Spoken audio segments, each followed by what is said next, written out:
Hello জনগণ, আশা করছি আরও একটা নতুন ভিডিও নিয়ে। আজকের ভিডিওটা হতে চলেছে অনেক ইন্টারেস্টিং, কারণ আজকে আমরা কম্পেয়ার করব ইমদাদুল ভাই এবং ওমর ভাইকে নিয়ে।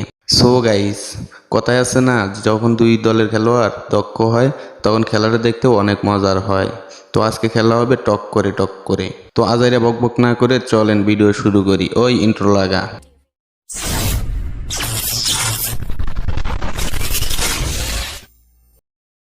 ভিডিও শুরু করার আগে আপনাদের কাছে ছোট্ট একটা রিকোয়েস্ট, ভিডিওটি ভালো লাগলে একটা লাইক করে দিবেন। আর হ্যাঁ, নতুন ভিডিও পেতে চ্যানেলটি সাবস্ক্রাইব করে পাশে থাকা বেল আইকনটি অল করে রাখুন।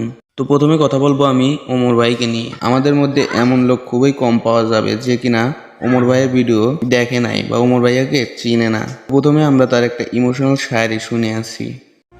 আমি নদীতে ঝাঁপ দিয়েছিলাম কিছু মানুষকে বাঁচানোর জন্য, কিন্তু তীরে উঠা দেখি ওরা আমার মৃত্যুর খুশি মানাইতেছে।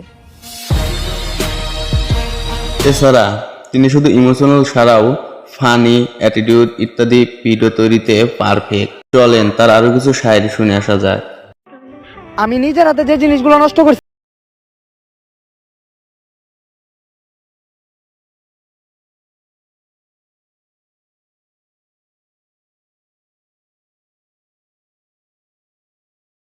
টাকা কামাইতে গেলেই বোঝা যায় যে কার রক্ত পানি কইরা আমরা টাকা অপচয় করি। এছাড়া ইটস ওমর ভাইয়ের টিকটক অ্যাকাউন্টে প্রায় 2.2 মিলিয়ন ফলোয়ার রয়েছে। টিকটকের পাশাপাশি সে ইউটিউবে খুব জনপ্রিয়। ইউটিউবে ওমর ভাইয়ের একটা চ্যানেল রয়েছে, চ্যানেলটির নাম ওমর অন ফায়ার। চ্যানেলটিতে সাবস্ক্রাইবার রয়েছে প্রায় 7 লাখেরও কাছাকাছি। অপরদিকে রয়েছেন ইমদাদুল ভাই, সে অল্প কিছুদিন আগে টিকটকে আসেন। এছাড়া তার ভয়েস ভিডিও দিয়ে লক্ষ লক্ষ মানুষের মনে জায়গা করে নিয়েছে। তো চলেন তার কিছু ভিডিও দেখে আসা যাক। দেখতে চিকন হতে পারি, কিন্তু ভাইয়া রোজা ভাঙ্গি না। সময়টা খারাপ, তাই সবার মতো টিকটকে এসে বলতে পারতেছি না যে ঈদের শপিং ডান। আরে ভাই, বুঝতেই তো পারতেছো আমরা যে মধ্যবিত্ত ঘরের সন্তান।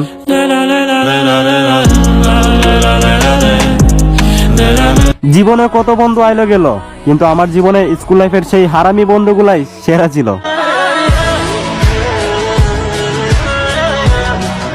এছাড়া তার টিকটক অ্যাকাউন্টে ফলোয়ার রয়েছে প্রায় 1.5 মিলিয়নেরও বেশি। তো এখন কথা হলো, এই দুইজনের মধ্যে কার ভিডিও আপনাদের সবচেয়ে ভালো লেগেছে অবশ্যই কমেন্ট করে জানাবেন।